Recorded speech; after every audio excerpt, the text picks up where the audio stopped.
Assalamualaikum warahmatullahi wabarakatuh. Perkenalkan, nama saya Arnita Lala Karolin.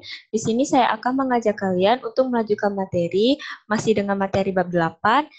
Untuk menyelesaikan materi bab 8, jadi sebelumnya saya sudah menjelaskan tentang isu-isu konsolidasi yang berkaitan dengan perubahan persentase kepemilikan perusahaan induk atas perusahaan anak dengan catatan perubahan itu tidak menjadikan pengendalian hilang, artinya kalaupun terjadi perubahan, tidak sampai perubahan itu menjadi di bawah 50%. Karena kalau di bawah 50%, maka itu dikatakan sudah hilang pengendaliannya yang dimiliki oleh perusahaan induk dan perusahaan anak.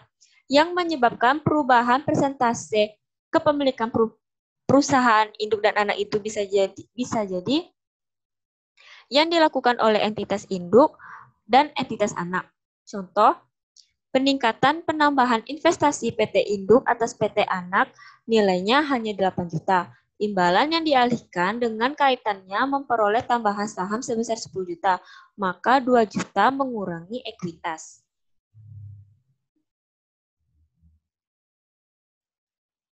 Jurnalnya, pada debit investasi pada PT Anak sebesar peningkatan investasi, jadi sebesar 8 juta. Kemudian menyerahkan imbalan yang dialihkan, berarti kasnya berkurang di posisi kredit sebesar 10 juta. Maka pasti ada transaksi tambahan modal disetor atau akun ekuitas. Biasanya tambahan modal disetor atau agio saham dicatat pada posisi debit.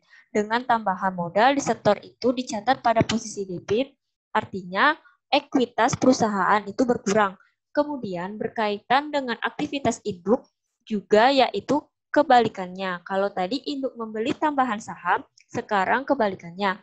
Perusahaan itu melepas sebagian saham dibeli oleh pihak ketiga. Maka konsekuensinya pasti kepemilikan saham yang dimiliki PT Induk atas saham PT Anak berkurang atau menurun.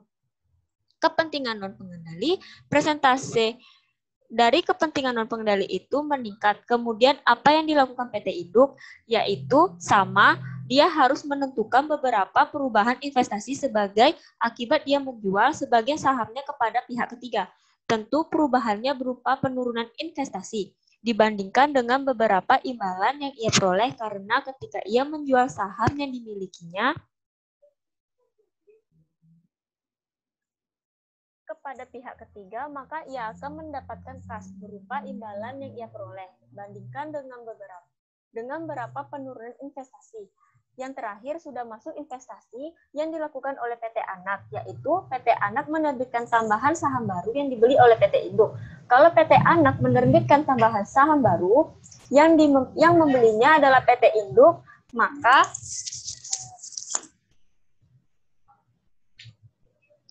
ada perubahan kepemilikan saham yang dimiliki PT Induk, yaitu terjadinya peningkatan. Cara menentukan apakah terjadi peningkatan atau tidak, yaitu dengan melihat proporsi kepemilikan saham PT Induk.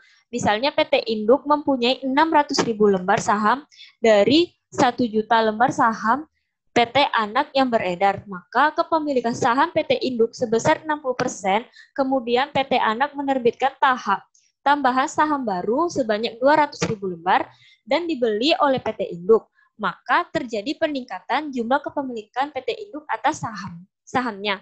PT Anak 600.000 lembar menjadi 200.000 lembar. Jumlah yang sebagai pembagi juga meningkat. Meningkat bukan lagi 1 juta, tapi menjadi 1.200.000 lembar. Langkah berikutnya setelah ada peningkatan oleh PT Induk, yaitu dengan cara membandingkan selisih pada sebelum dan sesudah penambahan saham baru. Sekarang kita masuk ke materi, masih transaksi atau aktivitas yang dilakukan oleh entitas anak. Yang berikutnya adalah entitas anak menjual saham tambahan. Jadi entitas anak menerbitkan tambahan saham baru, tapi yang membelinya bukan PT Induk, tapi yang membelinya adalah pihak ketiga. Maka konsekuensinya ini pasti kepemilikan saham PT Induk berkurang. Maka nanti yang harus dilakukan adalah menghitung selisih berapa penurunan nilai investasi yang dimiliki PT Induk atas PT Anak nanti jika dibandingkan berapa kas yang ia menurunkan karena tidak ada kas yang dikeluarkan PT Induk karena yang membelinya adalah pihak ketiga. PT Induk contohnya, PT Induk membeli 400.000 lembar dari 500.000 lembar saham beredar PT Anak pada 2 Januari 2015. Pada saat itu PT Induk mempunyai sebesar 560 juta sebesar proporsi nilai bersih PT Anak. Lalu kita hitung komposisi ekuitas pada PT Anak pada saat itu terdiri dari saham biasa dan saldo laba. Ekuitas total pada PT Anak adalah 700 juta. Dari 700 juta ini, berapa tagihan milik PT Induk? Berarti dikalikan hitung dulu presentasi yaitu 400.000 dibagi dengan 500.000 lembar. Menjadi 80%. Yang menjadi milik saham itu adalah PT Induk sebesar 80%. Berarti 80% dikali 700 juta berarti 560 juta. Itu adalah ekuitas dari PT Anak yang menjadi milik PT Induk atau yang dikuasai PT Induk. Bandingkan dengan imbalan yang diserahkan oleh PT Induk yaitu 560 juta juga, maka dipastikan akuisisi pada tanggal 2 Januari 2015 itu adalah akuisisi nilai tercatat. Kemudian saham PT Anak memiliki nominal Rp1.000 per lembar. Kemudian pada tanggal 31 Desember 2015, PT Anak menerbitkan tambahan saham baru sebanyak Rp125.000 per lembar. Yang membelinya adalah pihak ketiga atau kepentingan non-pengendali sebesar Rp1.200 per lembar. PT Anak melaporkan pada tanggal 31 Desember 2015, dia memperoleh laba sebesar 50 juta dan membagikan dividen itu sebesar 30 juta. Dampak dari penerbitan saham baru yang dibeli dari pihak ketiga mengakibatkan kepemilikan PT Induk itu menjadi turun 80% dari 80% menjadi 64%. Kepemilikan saham dari PT Induk tetap tidak ada berubah, yaitu sebesar 400.000 lembar. Tapi jumlah saham yang beredar menjadi meningkat dari 500.000 lembar menjadi 625.000 lembar. Maka 400.000 lembar dibagi 625.000 lembar itu adalah 64%. Jadi turun.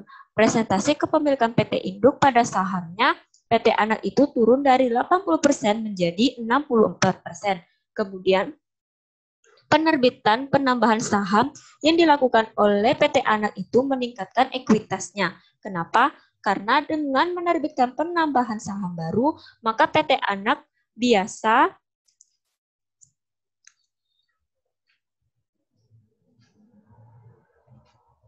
penambahan saham baru, maka PT Anak mencatat di posisi kredit. Ada akun modal saham biasa yang dihitung dari jumlah lembar saham baru yang diterbitkan, berarti 125.000 lembar saham dikali dengan nilai nominalnya yaitu Rp1.000. Berarti modal saham biasa PT Anak itu meningkat menjadi Rp125.000.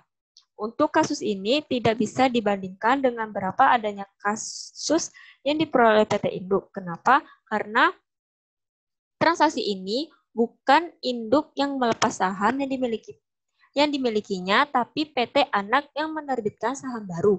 Beda dengan kasus yang sebelumnya.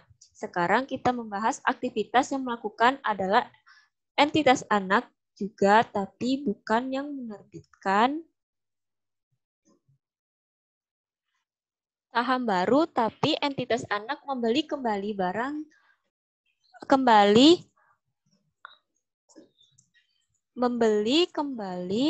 barang yang menarik sahamnya yang beredar sebagai saham treasury. Saham yang ditarik ini adalah saham yang berasal dari entitas induk. Saya contohkan, Lukman itu mempunyai saham perusahaan saya itu sebanyak 800.000 lembar. Jumlah total saham biasa saya beredar sebanyak 1 juta lembar. Berarti Lukman punya 80% saham di perusahaan saya. Maka perusahaan Lukman adalah induknya dari perusahaan saya. Kemudian yang memiliki 20% lagi itu adalah Purnama. Itu adalah yang memiliki 20%. Dan saya menarik kembali atau membeli saham yang saya punya saham perusahaan saya sendiri dari PT Lukman. Jadi, saya belilah saham saya yang dimiliki PT Lukman itu sebanyak 200.000 lembar. Saya tarik dan itu sebagai saham treasury-nya, tidak beredar. Maka apa konsekuensinya? Jumlah saham yang dimiliki PT Lukman atas saham PT saya itu sekarang turun dari 80%, 800.000 lembar sekarang menjadi 600.000 lembar. Yang dimiliki PT Purnama atas saham perusahaan saya itu tetap sebanyak 200.000 lembar. Karena yang beredar menjadi turun karena yang 200.000 menjadi saham treasury. Maka persentase kepemilikan saham yang dimiliki PT Lukman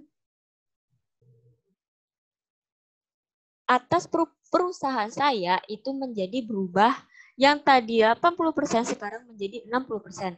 Contoh, entitas anak membeli saham treasury dari entitas induk. PT Induk membeli 350.000 lembar dari 500.000 lembar saham beredar PT anak pada tanggal 2 Januari 2015. Pada saat itu PT Induk membayar 490 juta yaitu sebesar proporsi nilai aset bersih PT anak. Komposisi dari entitas anak pada tanggal 2 Januari 2015 terdiri dari modal saham biasa 500 juta dan saldo laba 200 juta. Jadi, jika dihitung besarnya kepemilikan dari PT Induk atas saham PT Anak itu adalah 350.000 lembar dibagi dengan 500.000 lembar berarti dia memiliki presentasi 70%. Jadi, PT Induk memiliki 70% saham PT Anak. Sekarang kita hitung untuk memastikan apakah akuisisi ini pada nilai tercatat atau tidak pada nilai tercatat. Caranya, kalikan persentase kepemilikan tadi sebesar 70% dengan total ekuitasnya PT Anak itu sebesar 700 juta. Jadi, perhitungannya 70% dikali 700 juta berarti proporsi yang dimiliki oleh PT Induk atas ekuitasnya PT Anak adalah 490 juta. Jadi saham treasury atau saham yang dimiliki PT Anak yang dia tarik itu dibeli dari PT Induk sebanyak 100.000 lembar. Berapa harga yang harus dibayarkan oleh PT Anak ketika dia menarik 100.000 lembar saham dari PT Induk, yaitu sebesar 1.200.000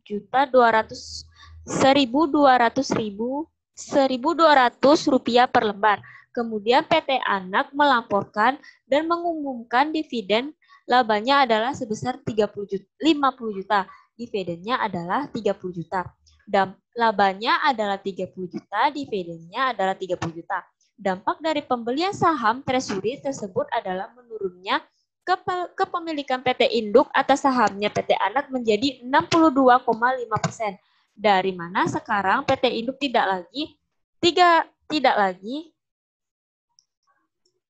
lagi mempunyai saham sebesar 350.000 lembar, tapi hanya mempunyai 250.000 lembar saham. Kemudian, dibagi dengan jumlah saham yang beredar. Jumlah saham biasa PT Anak yang beredar turun juga yang tadinya adalah beredar itu sebanyak 500.000 lembar. Karena sudah ditarik 100.000 lembar sebagai treasury, maka yang beredar tinggal 400.000 lembar karena berarti 250.000 lembar yang dimiliki PT Induk sekarang dibagi dengan yang beredar yaitu 400.000 lembar, maka kepemilikannya turun dari 70% menjadi 62,5%. Kasus berikutnya, entitas anak membeli saham treasury bukan dari induk tapi dari pihak ketiga. Konsekuensinya, kepemilikan saham PT Induk pada PT Anak pasti meningkatkan karena yang berkurang itu miliknya kepemilikan non-pengendali. Akuisisi pada nilai tercatat karena imbalan yang diserahkan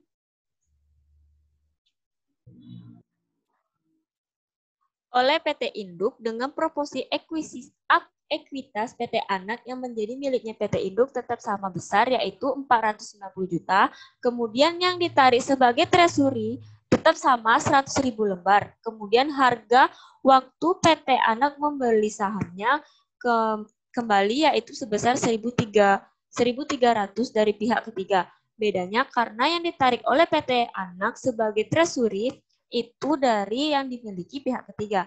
Maka presentasi kepemilikan saham yang dimiliki PT Induk itu meningkat. Kita masuk pada periode interim. Bab sebelumnya itu menggampangkan contoh. Maksudnya menggampangkan contoh, yaitu dibuat asumsi akuisisi itu terjadi di awal periode atau akhir periode. Itu untuk menggampangkan, padahalnya perusahaan melakukan akuisisi itu bisa kapanpun, maka sekarang akan dijelaskan bagaimana kalau akuisisi itu terjadi pada awal tahun atau akhir tahun, tapi di periode interim. Akuisisi oleh entitas induk dan entitas anak yang terjadi pada periode interim memiliki dampak terhadap susunan laporan keuangan konsolidasi. Menurut PSAK 65 tentang penyusunan laporan keuangan konsolidasi adalah bahwa entitas induk masukkan penghasilan beban yang ditanggung dan dibayar oleh entitas anak dalam laporan keuangan konsolidasi itu dihitung mulai dari diperoleh pengendalian sampai tanggal ketika entitas kehilangan pengendalian. Contoh, saya mengakuisisi 80% sahamnya PT Nobita. Itu pada tanggal 1 April. Saya menyusun laporan keuangan konsolidasi pada tanggal 31 Desember. Menurut PSAK nomor 65, saya ketika menyusun laporan keuangan konsolidasi dengan mengkonsolidasi data perusahaan Nobita yang hanya dilaporkan sebagai laporan keuangan konsolidasi 31 Desember itu adalah data sejak 1 April sampai tanggal 31 Desember.